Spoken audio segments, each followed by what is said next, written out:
Зошто кога бевте председател на Советот, предлог амандманот на ВМРО ДПМН за изградба на кружен тек на потегот булевар Трета Македонска, Октомвриска револуција и Бранко Богдански Гуцман беше одбиен, а сега таков проект постои и процедурата за изградба е во тек, праша координаторот на советничката група Драган Петковски и побара логичен одговор од градоначалникот Максим Димитриевски. Петковски го интересираше и кој е задолжен за замена на уништените пластични столпчиња, кога ќе бидат поставени нови и дали ќе се поставуваат на булеварот Трета Македонска и уште неколку сообраќајници, како што ветел градоначалникот Димитриевски. Третото советничко прашање се однесуваше на импровизираниот пазар за продажба на земјоделски производи на влезот во населбата Карпош. Во населбата Карпош е потребен пазар. Па ве прашувам, дали е во план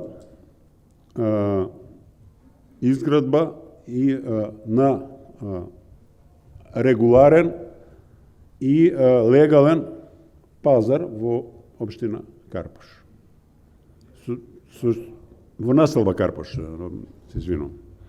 Бидејќи сите знаеме дека ова е многу голема населба, поголема и од многу градови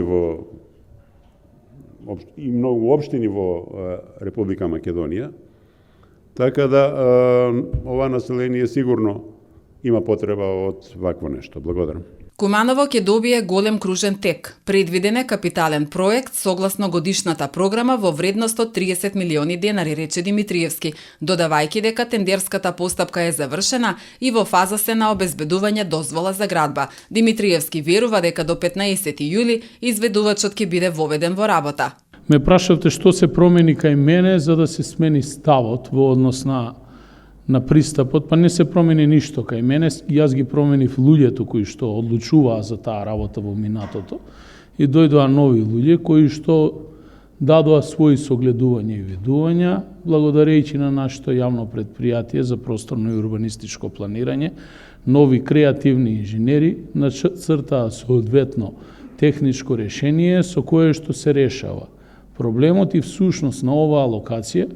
Куманово ќе добие едно решение кружен ток, голем кружен ток, многу поголем од оној на влезот во градот и дополнително еден мал кружен ток кај што ќе се реши слепиот крак на улица Моша Пијаде да има директна конекција со булеварот Трета Македонска ударна бригода, а при тоа да не ствара дополнителен метеж на самиот постоечки кружен тек.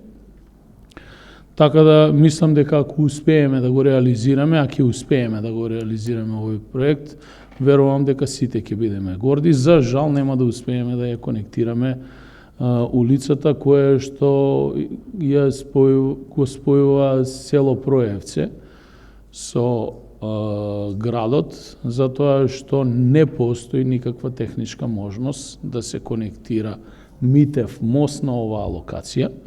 Веќе следна фаза мора да биде покрај изработка на кружниот тој кај локалитетот Серава и изработка на нов кружен ток на локацијата 2 Елена, популарно наречена во Куманово, како би можело да има непречен сообраќај да се одвива. Што се однесува до столпчињата, градоначалникот посочи дека веќе во втората фаза ќе бидат поставени метални столпчиња, уништените ќе бидат заменети со нови, а дополнително ќе бидат поставени и на булеварот Трета Македонска, Октомвриска револуција, улицата 11 ноември и кракот кон болницата, но претходно треба да се добие одобрение од МВР.